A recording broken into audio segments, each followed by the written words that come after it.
नमस्कार दोस्तों, मेरा चैनल कथा भक्ति सागर में आप लोग का स्वागत है। आज हम रामनवमी की कथा सुनेंगे।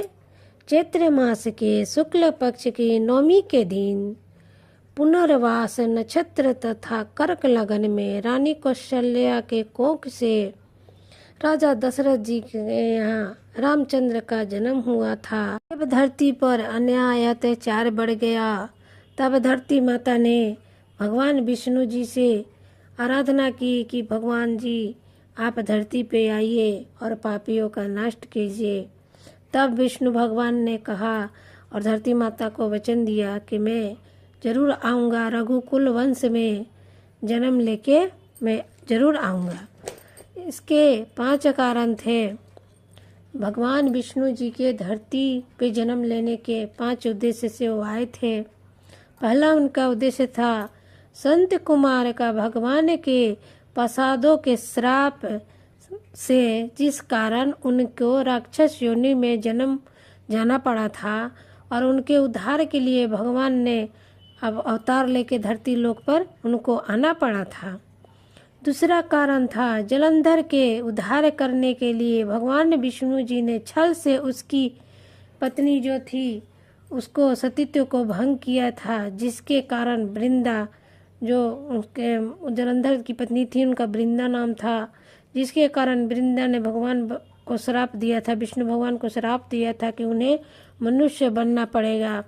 तो उस बात को भी सच करने के लिए भगवान को धरती पर आना था।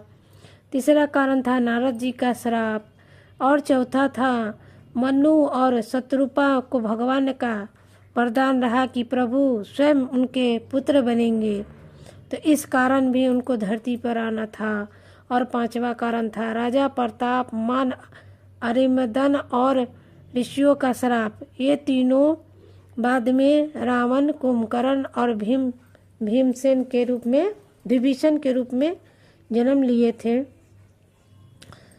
अब भगवान शंकर जी ने बताया कि अब मैं तुम्हें राम जी के जन्म की कहानी सुनाता हूँ। राजा दशरथ ने, उनके यहाँ कोई पुत्र नहीं था, तो राजा दशरथ ने पुत्र कामेष्टि यज्ञ करवाने का मन किया। अपने कुलगुरु ब्रह्मा वशिष्ठ की आज्ञा लेकर वो पुत्र कामेष्टि यज्ञ शुरू किए और रिंगी ऋषि को यज्ञ की दक्षता करने के लिए आवाहन किया। सब यज्ञ जब पूरा हो गया, तब हवन कुंड से अग्नि से उसमें से अग्निदेव प्रकट हुए। उनके हाथ में एक पात्र था, उसमें खीर था। वो उन्होंने उस पात्र को राजा दशरथ को दिया और कहा कि ये आपका यज्ञ प्रसाद है। राजा दशरथ ने अपने महल में ले जाके तीनों रानियों को वो प्रसाद दे दिया। वो तीनों प्रसाद खा ली। कुछ समय के बाद कौशल्या ने श्री रामचंद्र जी का जन्म दिया और बाकी तीनों रानियों ने भी लक्ष्मण, भरत, शत्रुघ्न को जन्म दिया, दोनों रानी ने। इस तरह से राजा दशरथ को 4 पुत्र हुए।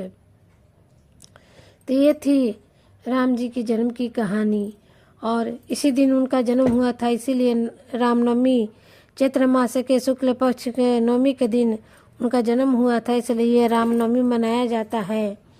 आगे चल के राम जी के जीवनी पर रामचरित्र मानस और रामायण जैसे बहुत से किताब लिखे गए, उनके जीवनी की कहानी को लिखा गया और बहुत से पापियों का राम जी ने धरती पे आकर नष्ट किया, उन लोगों को ख़त्म किया, रावण को ख़त्म किया। बहुत सारे जो पापी थे उनका अंत भगवान ने किया।